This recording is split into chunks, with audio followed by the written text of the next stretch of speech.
Every time I try this wine, I always think, why isn't this grape variety a way bigger deal? All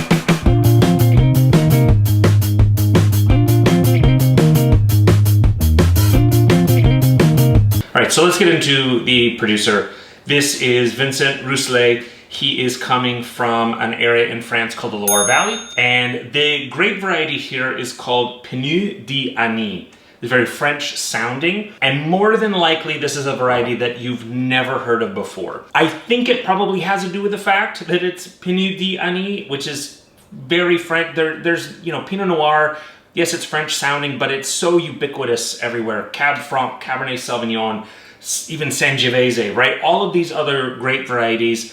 This tends to lean, for me at least, a little bit more in the obscure, which I think is why it just hasn't been adopted in this country. This is a bottling Irreducible, and I think probably the best comparison, Pinot Noir. If you notice, the color is a little bit lighter like Pinot, but I think that that really detracts from the idea that this is a truly unique wine in and of itself. It's a grape variety that really doesn't have the kind of parentage that Pinot or Cab Franc or Cabernet Sauvignon has, and it's kind of an outlier in that sense. It's one of the last truly underrepresented, undervalued, under the radar grape varieties left in France. And it's something that anytime I see it, I'm always trying to promote this because the wines are outstandingly good, and for the price, incredible. So what does Pineau d'Annie smell and taste like?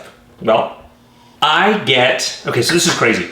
Pinot Noir or I don't know, for really any red wine that we talk about, it's like, oh, there's notes of black pepper, right? Syrah, it's all this black pepper.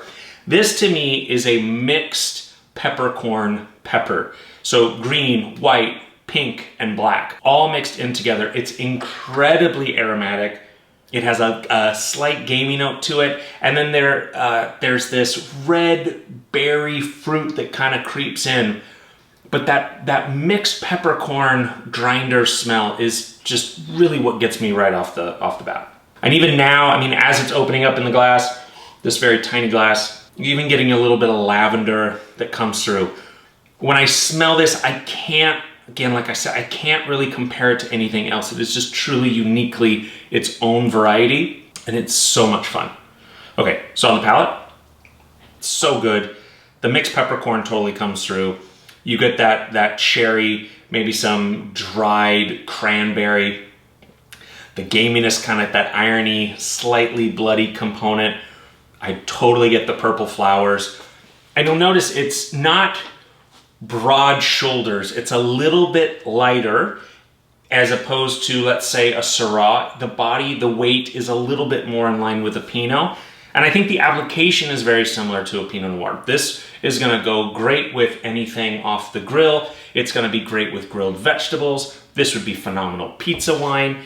This is something that I would do with a red sauce with pasta. If I had something like halibut, I would totally grill the halibut, and that smokiness with that firmer fish, even salmon, would be spectacular with this wine. This is also a wine that if I was going to a dinner party and I didn't know what they were going to make for dinner, this totally fits. This is a delicious wine no one's ever heard of before and will make everyone want to be your best friend. I hope you enjoy this wine as much as I do. Get into some Pineau d'Annie anytime you see it on a list or in a retail shop. Cheers.